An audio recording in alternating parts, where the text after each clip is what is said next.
Hi hi welcome to వేద blogs. ఈ కార్తీక మాసంలో అందరూ ఆ శివయ్యను ఆరాధించడం జరుగుతుంది. ఆ శివయ్యను ధ్యానిస్తూ ఓం నమ శివాయ అనే మంత్రాన్ని భక్తితో జపిస్తూ ఉంటాము. నేనైతే ఉదయం 4:30కే లేచి ఇల్లంతా శుభ్రం చేసి ముగ్గు వేసి పసుపు కుంకుమలతో పూలతో అలంకరించి దీపానికి పసుపు కుంకుమ పెట్టి ఆ తర్వాత పూజ అయితే చేసేసాను. ఆ శివయ్య ఆశీస్సులు మాతో పాటు మీకు కూడా ఉండాలని మనస్ఫూర్తిగా కోరుకుంటున్నాను. దీపారాధన చేయడం వలన పాపాలు పోయి కైలాస ప్రాప్తి కలుగుతుందని, ఈ కార్తీక మాసంలో శివాలయంలో దీపం వెలిగించిన వారికి మరో జన్మ ఉండదని అంటారు. మనిషి ఆత్మకు ప్రతిరూపం దీపం. మరి దీపానికి ప్రతిరూపం కార్తీక దీపం. ఈ కార్తీక మాసంలో ఆ శివయ్యను మనస్ఫూర్తిగా ఆరాధిస్తూ ఓం నమ శివాయ అని అందరూ ఆ శివయ్యను స్మరిస్తే జన్మ జన్మల పుణ్యం వస్తుంది. మరి ఒకసారి చెప్పండి, ఓం నమ శివాయ.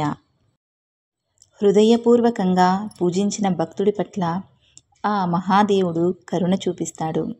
అదేవిధంగా ఆ పరమశివునికి ఇష్టమైన వస్తువులను సమర్పించడం ద్వారా కూడా విశేష ఫలితాలను పొందవచ్చు.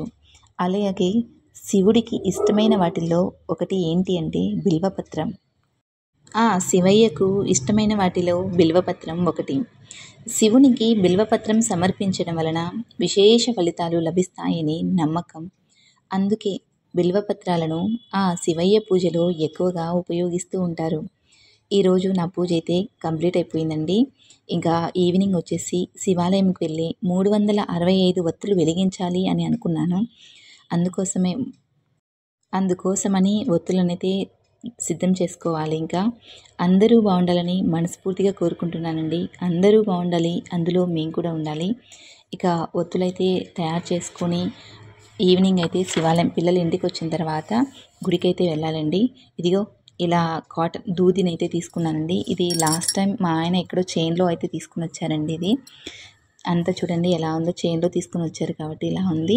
ఇంకా దీన్ని అయితే అంతా తీసేసండి, శుభ్రంగా తీసి ఇలా 365 ఒత్తులనైతే ఇలా తయారు చేసుకుంటున్నానండి.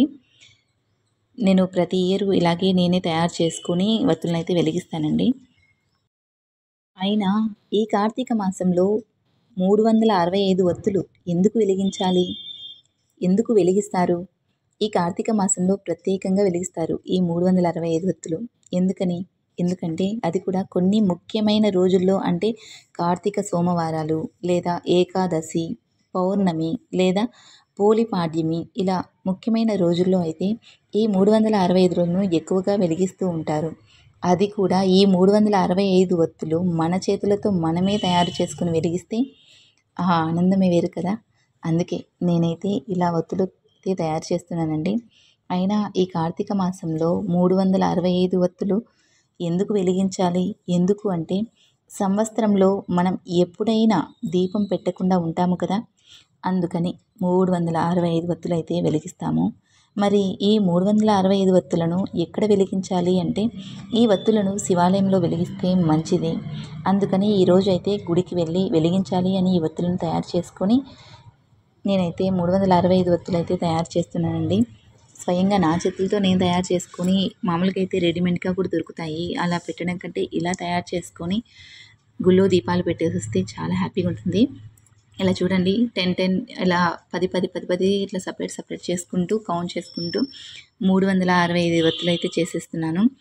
365 కంప్లీట్ అయిపోయానండి. కంప్లీట్ అయిపోయిన తర్వాత ఇలా దీపాల నూనె అయితే తీసుకున్నానండి. ఆయిల్ తీసుకొని ఇలా ఒక గిన్నెలోకి అయితే పోసాను. చూడండి ఒక కట్ట మాదిరి అయితే కట్టేసాను. ఈ 365 ఒత్తులు తయారు చేసిన తర్వాత ఇలా ఒక దారం తీసుకుని దారంతో అయితే అంతా ఇలా కట్టేసి ఆయిల్లో అయితే ముంచి ఇలా పెట్టేస్తున్నానండి.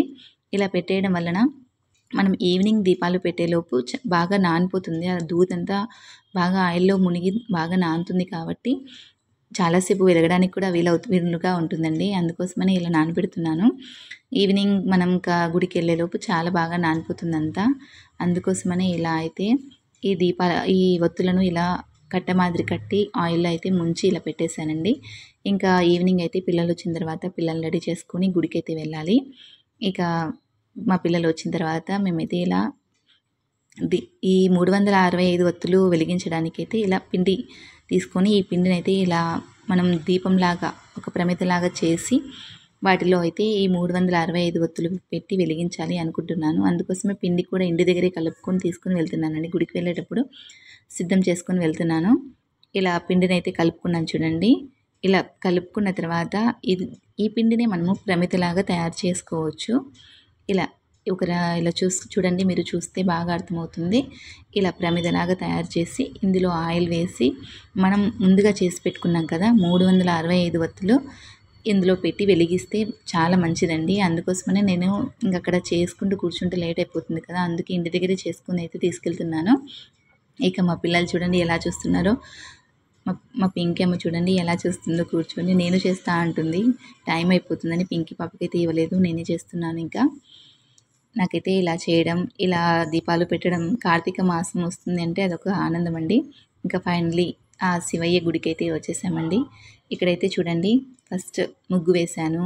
కింద పసుపుతో అలికేసి ముగ్గు వేసి పసుపు కుంకుమ వేసి తమలపాకు పెట్టి తమలపాకు మీద ప్రమిదను పెట్టి తర్వాత వత్తులైతే అందులో ఆయిల్ వేసి వత్తులైతే వేశానండి.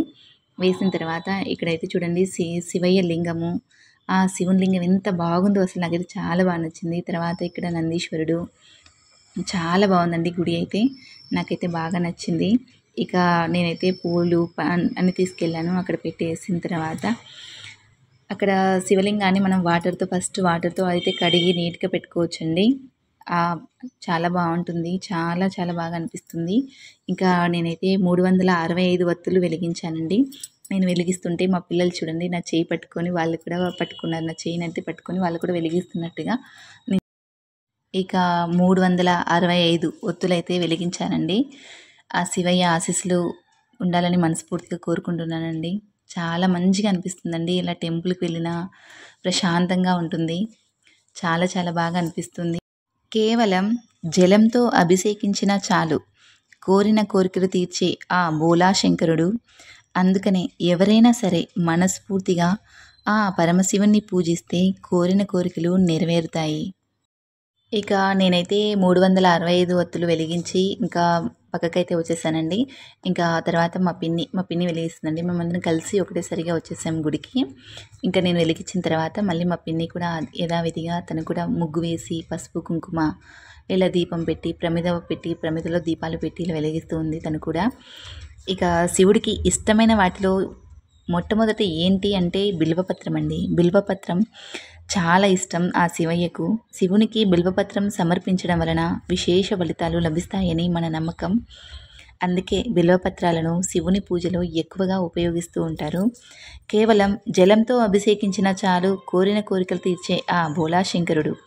అందుకనే ఎవరైనా సరే మనస్ఫూర్తిగా పరమశివుని పూజిస్తే కోరిన కోరికలు నెరవేరుతాయి.